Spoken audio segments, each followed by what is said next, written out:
പ്രഭാതഭേരി.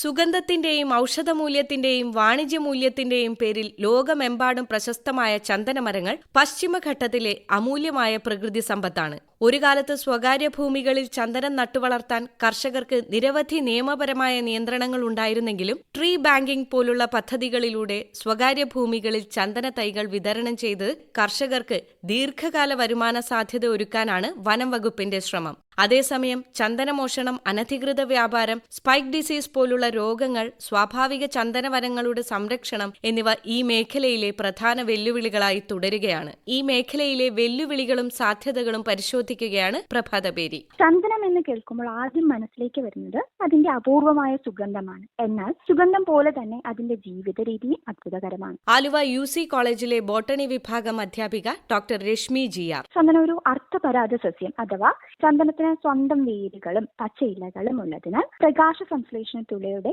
സ്വന്തം ആഹാരം നിർമ്മിക്കാൻ കഴിയും. അതുകൊണ്ട് ഇവ പൂർണ്ണ പരാഗ സസ്യമല്ല. എന്നാൽ വളർച്ചയ്ക്ക് ആവശ്യമായ വെള്ളവും ധാതുലവണങ്ങളും സ്വന്തം വേരുകളിലൂടെ മാത്രം പര്യാപ്തമായി ലഭിക്കാറില്ല, പ്രത്യേകിച്ച് ചെറുപ്രായത്തിൽ. ചന്ദനത്തിന്റെ ഈ റൂട്ട് സിസ്റ്റം വളരെ പ്രത്യേകതയുള്ളതാണ്. ആദ്യം രൂപപ്പെടുന്ന ടാപ്പ് റൂട്ട് സസ്യത്തെ മണ്ണിൽ ഉറപ്പിച്ചു നിർത്തുകയും പിന്നീടുണ്ടാകുന്ന ലാറ്ററൽ റൂട്ട് വ്യാപകമായി വളർന്ന് സമീപ സസ്യങ്ങളുടെ വേരുകളിൽ നിന്ന് പുറത്തു വരുന്ന രാസപദാർത്ഥങ്ങളെ തിരിച്ചറിയുകയും ചെയ്യുന്നു. തുടർന്ന് ഈ വേരിന്റെ ചില ഭാഗങ്ങൾ ഹോസ്റ്റോറിയമായി അഥവാ പരാത വേരായി വികസിച്ച് സമീപത്തുള്ള മറ്റു സസ്യങ്ങളുടെ വേരുകളുമായി ബന്ധപ്പെടുകയും അവയുടെ സൈലം കോശങ്ങളിലേക്ക് പ്രവേശിക്കുകയും ചെയ്യുന്നു. ഇതിലൂടെ വെള്ളവും ധാതുലവണങ്ങളും ചന്ദനത്തിലേക്ക് എത്തിച്ചേർക്കപ്പെടുന്നു. ഇതിന്റെ വേരുകൾ സാധാരണയായി ആഴത്തിൽ പോകാതെ പരന്ന രീതിയിൽ വളരുന്നതിനാൽ ഒരേ സമയം നിരവധി ഹോസ്റ്റ് പ്ലാന്റുമായിട്ട് ഇതിന് ബന്ധപ്പെടാൻ കഴിയും. ഹോസ്റ്റ് ഇല്ലാതെയും ചന്ദനത്തിന് കുറച്ചു കാലം ജീവിക്കാൻ കഴിയും. എന്നാൽ ഹോസ്റ്റ് ഉള്ളപ്പോൾ വളർച്ച കൂടുതൽ ആരോഗ്യകരവും വേഗത്തിലുമായിരിക്കും. ഇനി ചന്ദനത്തിന്റെ സുഗന്ധത്തിന്റെ കാര്യം നോക്കുകയാണെങ്കിൽ അതിന്റെ കാതലിലാണ്, അല്ലെങ്കിൽ നമ്മൾ ഹാർഡ്വുഡ് എന്ന് പറയും, അതിലാണ് രൂപപ്പെടുന്നത്. പ്രായം കൂടുന്നതിനനുസരിച്ച് ഈ കാതലില് പ്രത്യേകതരം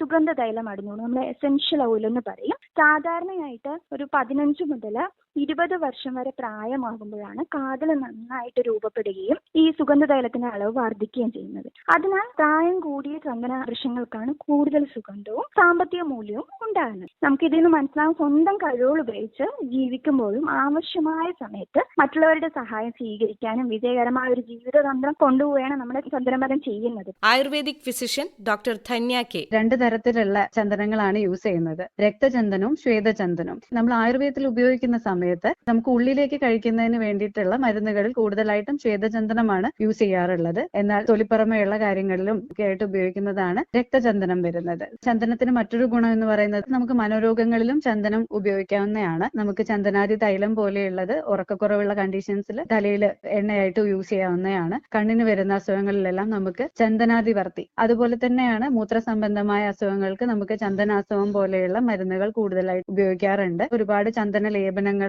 നമുക്കിന്ന് മാർക്കറ്റിലൊക്കെ അവൈലബിൾ ആണ്. ഏത് മരുന്നും നമ്മൾ ഉപയോഗിക്കുന്ന സമയത്ത് ഡോക്ടറുടെ നിർദ്ദേശപ്രകാരം മാത്രം ചെയ്യേണ്ട കാര്യങ്ങളാണ്. കേരളത്തിന്റെ ഒരു പൈതൃകവും സംസ്കാരവും ഒക്കെ എടുത്തു നോക്കിക്കഴിഞ്ഞാൽ ശില്പി അജയൻ V. കാട്ടുങ്കൽ. ചന്ദന ശില്പങ്ങൾ നൂറ്റാണ്ടുകളായിട്ട് പ്രാധാന്യം ഉണ്ടായിരുന്ന ഒരു കാലഘട്ടം നമുക്കുണ്ട്. ഇതിന്റെ ഒരു പ്രത്യേകത എന്ന് പറയുമ്പോൾ ഈ തടി ഒരു ലൈറ്റ് യെല്ലോ ഷെയ്ഡാണ്. അത് ഒരു സ്വർണ്ണത്തിന്റെ ഒരു നിറത്തിലേക്ക് ഗ്രാജുവലി അത് രൂപാന്തരപ്പെടും. അതിലൊരു നിറം കൊടുക്കേണ്ട ആവശ്യമില്ല ചന്ദന തടിക്ക്. മറ്റു തടികൾ അങ്ങനെയല്ല. സാധാരണ നമ്മൾ ശില്പങ്ങൾ കൊത്തിയതിനു ശേഷം അതിന് വാർണിഷ് അല്ലെങ്കിൽ പല രീതിയിലുള്ള കളറുകൾ ഈട് നിൽക്കാൻ വേണ്ടി കോട്ട് ചെയ്യുന്നുണ്ട്. പക്ഷെ ഈ ചന്ദന മരത്തിൽ ചെയ്യുന്ന ശില്പങ്ങൾക്ക് അങ്ങനെ ഒരു ആവശ്യമില്ല. അത് മാത്രമല്ല, അതിന്റെ സുഗന്ധം അത് ഇരിക്കുന്ന ഇടങ്ങളിലേക്ക് വ്യാപിക്കണമെങ്കിൽ അതിൽ സാധാരണ നിറങ്ങളൊന്നും അങ്ങനെ അപ്ലൈ ചെയ്യാറില്ല. ഇതിന്റെ ഒരു ലൈഫ് എന്ന് പറയുന്നത് നൂറ്റാണ്ടുകൾ നിൽക്കും. എത്രയോ വർഷങ്ങൾ പഴക്കമുള്ള ഒരു ശില്പങ്ങൾ അപ്പോഴും അതിന്റെ സുഗന്ധം അതേപടി അതിൽ ഉണ്ടാവും എന്നുള്ളതും ചന്ദനത്തടിയിൽ തീർത്ത ശില്പത്തിന്റെ ഏറ്റവും വലിയൊരു പ്രത്യേകതയാണ്. ഈ നാട് യുവജന സഹകരണ സംഘം കൃഷി വിഭാഗം ടെക്നിക്കൽ ഓഫീസർ വിലാസ് താനിക്കൽ. കേരളത്തിലെ കാലാവസ്ഥയ്ക്ക് ഏറ്റവും അനുയോജ്യമായിട്ടുള്ള ഒരു കൃഷിയാണ് ചന്ദന കൃഷി എന്നുള്ളതാണ്. നമുക്ക് ആദ്യത്തെ കുറച്ച് നാളുകളിൽ മാത്രം അതിനൊരു പരിപാലനം ലഭിച്ചു കഴിഞ്ഞാൽ പിന്നെ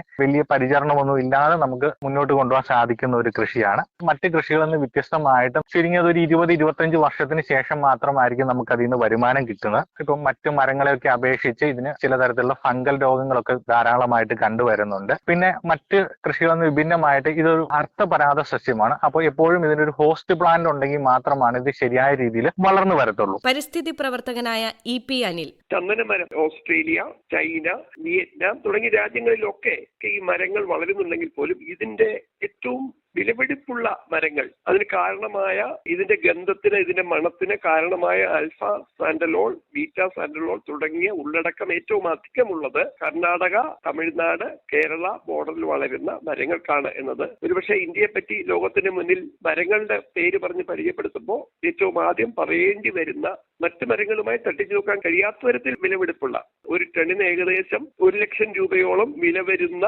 ചന്ദനമരം, അതിൽ നിന്നുണ്ടാക്കുന്ന സാൻഡൽവുഡ് ഓയിൽ, അതിന് ഏതാണ്ട് 1.5 ലക്ഷം മുതൽ 2 ലക്ഷം വില വരുന്ന ഈ മരം. എന്നാൽ നിലവിൽ ഇത് എൻഡാഞ്ചേർഡ്, വൾനറബിൾ എന്ന് പറഞ്ഞാൽ അന്യം നിന്ന് പോകുന്ന അവസ്ഥയിലേക്ക് എത്തിയിരിക്കുന്നു എന്നുള്ളതാണ് ഒരേ സമയം ഈ മരത്തെ പറ്റി ഓർത്ത് അഭിമാനിക്കുന്ന നമ്മൾ ഉത്കണ്ഠപ്പെടേണ്ട കാര്യം. അതുകൊണ്ട് തന്നെ ഈ മരം കാലാവസ്ഥാ വ്യതിയാനം കൊണ്ട് തന്നെ പല രോഗങ്ങൾക്കും വിധേയമാകുന്നു.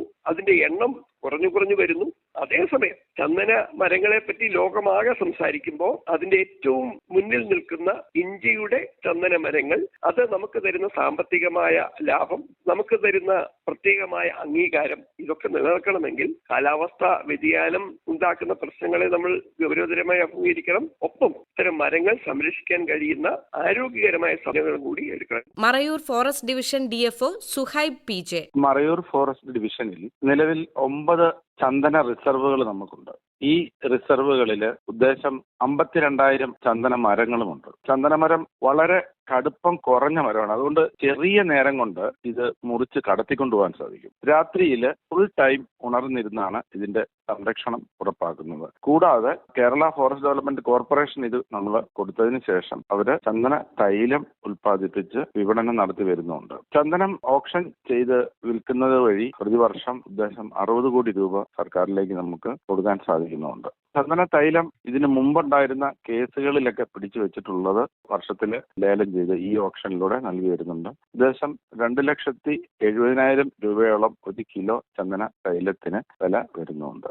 ആർക്കും സ്വന്തം പുരയിടത്തില് ചന്ദനം വളർത്താം. വളർത്തുന്ന ചന്ദനം പൂർണ്ണമായും അതിന്റെ പണം വളർത്തുന്ന കർഷകന് അല്ലെങ്കിൽ വളർത്തുന്ന ആൾക്ക് തന്നെ അത് ലഭിക്കുന്നതാണ്. കാലങ്ങൾക്ക് മുമ്പ് ഈ ചന്ദനത്തിന്റെ 30% പൈസ വനം വകുപ്പിന്റെയിലേക്ക് വരേണ്ടതാണ് ആയിരുന്നു. അതിനുശേഷം നിയമം ലഘൂകരിക്കുകയും ഇപ്പോൾ ആ ചന്ദനം ആ സ്ഥല ഉടമയുടെ സ്ഥലത്ത് നിന്നും മുറിച്ചു മാറ്റുന്നതിനും അയാളുടെ സ്ഥലം ഉണ്ടെങ്കിൽ അതിന്റെ തൊട്ടടുത്ത റേഞ്ച് ഓഫീസിലേക്ക് അതിന് അപേക്ഷ കൊടുക്കുകയും അത് ആ റേഞ്ചിൽ നിന്ന് ഉള്ള ആളുകൾ വന്ന് അത് മുറിച്ചു നീക്കി ട്രാൻസ്പോർട്ട് ചെയ്ത് മറയൂരെത്തി മറയൂര് അതിനെ ഞങ്ങൾ പബ്ലിക് ഓപ്ഷനിൽ വെച്ച് അതിനെ വിറ്റ് അതിന് ലഭിക്കുന്ന തുക ഇവിടുന്ന് തന്നെ ട്രഷറി റീഇംബേഴ്സ്മെന്റ് ആയി അവരുടെ അക്കൗണ്ടിലേക്ക് ലഭിക്കുന്നതാണ്. ഇത് മുറിക്കുന്നതിനും ഇത് വിൽപ്പന നടത്തുന്നതിനും നിലവിലെ നിയമങ്ങൾ വനം വകുപ്പിൽ നിക്ഷിപ്തമാക്കിയിരിക്കുകയാണ്. ഇതൊരു കുറ്റകൃത്യം ആകുന്നത് ഇങ്ങനെ അനധികൃതമായി വെട്ടുന്ന ചന്ദനം വീട്ടിൽ ശേഖരിച്ചു വെക്കുകയോ മറ്റൊരാൾക്ക് ഗിഫ്റ്റായിട്ടോ അല്ലാതെയോ ട്രാൻസ്പോർട്ട് ചെയ്യുമ്പോഴോ കേരള വന നിയമം പ്രകാരം കുറ്റകരവും ശിക്ഷാർഹമാവുകയും ചെയ്യുന്നത്. കേരള വനഗവേഷണ കേന്ദ്രം ഡയറക്ടർ കണ്ണൻ CS വാര്യർ: 1980-കളിൽ ഏതാണ്ട് 1,86,000 ചന്ദന മരങ്ങൾ ഉണ്ടായിരുന്ന മറയൂരില് ഇപ്പോൾ ഏകദേശം 57,000 മരങ്ങൾ മാത്രമാണ് അവശേഷിക്കുന്നത്. ഇതിന് പ്രധാന കാരണം സാൻഡൽവുഡ് സ്പൈക്ക് ഡിസീസ് എന്ന രോഗമാണ്. ഫൈറ്റോപ്ലാസ്മ എന്നറിയപ്പെടുന്ന കോശഭിത്തിയില്ലാത്ത ഒരുതരം ബാക്ടീരിയൽ പരാതമാണ് ചികിത്സിച്ച് ഭേദമാക്കുവാൻ സാധിക്കാത്ത ഈ രോഗത്തിന് കാരണം. മരങ്ങളുടെ ഇലകൾ ചെറുതാവുകയും വരൾച്ച മുരടിക്കുകയും ചെയ്യും. മരത്തിന്റെ പ്രത്യുൽപാദന ശേഷിയും നഷ്ടപ്പെടും. ചുരുങ്ങിയ കാലയളവിൽ മരം ഉണങ്ങിപ്പോവുകയും ചെയ്യും. വളരെ വേഗം പടരുമെന്നതിനാൽ രോഗം ബാധിച്ച മരങ്ങളെ വേരോടെ പിഴുതുമാറ്റുകയാണ് ഏക പ്രതിവിധി. കേരള വനഗവേഷണ സ്ഥാപനത്തിലെ ശാസ്ത്രജ്ഞർ ഈ രോഗത്തിലുള്ള ഗവേഷണം നടത്തി വരികയാണ്. ഇപ്പോൾ ബയോടെക്നോളജിയെ അധിഷ്ഠിതമാക്കി ഒരു lamp based diagnostic kit KFRI തയ്യാറാക്കിയിട്ടുണ്ട്. ഇതുവഴി രോഗബാധയുണ്ടായിട്ടും രോഗലക്ഷണങ്ങൾ കാണിക്കാത്ത മരങ്ങളെ വളരെ വേഗം നേരത്തെ തന്നെ തിരിച്ചറിഞ്ഞ് രോഗം പടരാതിരിക്കുവാൻ ശ്രദ്ധിക്കുവാൻ സാധിക്കും. കൂടാതെ രോഗവാഹകരായ പ്രാണികളെയും മറ്റ് സസ്യങ്ങളെയും തിരിച്ചറിഞ്ഞ് സംയോജിത നിയന്ത്രണ മാർഗങ്ങൾ നടപ്പിലാക്കുവാനും ഈ സാങ്കേതിക വിദ്യ സഹായകരമാകും. ഈ ടെക്നോളജി ഫീൽഡ് തലത്തിലേക്ക് വ്യാപിപ്പിക്കുവാനുള്ള ശ്രമങ്ങൾ KFRA തുടങ്ങിക്കഴിഞ്ഞു. കൂടാതെ വിത്ത് ഉൾപ്പെടെയുള്ള നടീൽ വസ്തുക്കൾ നൽകുമ്പോൾ അവയിൽ ഈ രോഗാണുവില്ല എന്ന് ഉറപ്പുവരുത്തുവാനും കഴിയും. ഒരു ഭാഗിക പരാത സസ്യമായതുകൊണ്ട് ഏറ്റവും മികച്ച ആതിഥേയ മരങ്ങളെ വളർത്തി ചന്ദനത്തിന്റെ വേരുപടലത്തിന് കരുത്തു പകർന്ന് രോഗപ്രതിരോധ ശേഷി വർദ്ധിപ്പിക്കുന്ന പഠനങ്ങളും KFRAയിൽ നടത്തിയിട്ടുണ്ട്. പുതിയ നിയമ ഭേദഗതികളും സർക്കാർ പദ്ധതികളും കർഷകർക്ക് ദീർഘകാല വരുമാന സാധ്യത ഒരുക്കുന്നുണ്ടെങ്കിലും ചന്ദനമോഷണം, രോഗബാധകൾ, അനധികൃത വ്യാപാരം തുടങ്ങിയ വെല്ലുവിളികളെ നേരിടാൻ പൊതുജന ജാഗ്രതയും വനം വകുപ്പുമായുള്ള സഹകരണവും അനിവാര്യമാണ്. പ്രകൃതി സംരക്ഷണവും സാമ്പത്തിക പുരോഗതിയും ഒരുമിച്ച് കൈവരിക്കാനാകുമെന്നതിന് ചന്ദന കൃഷി ഒരു മികച്ച ഉദാഹരണമാണ്.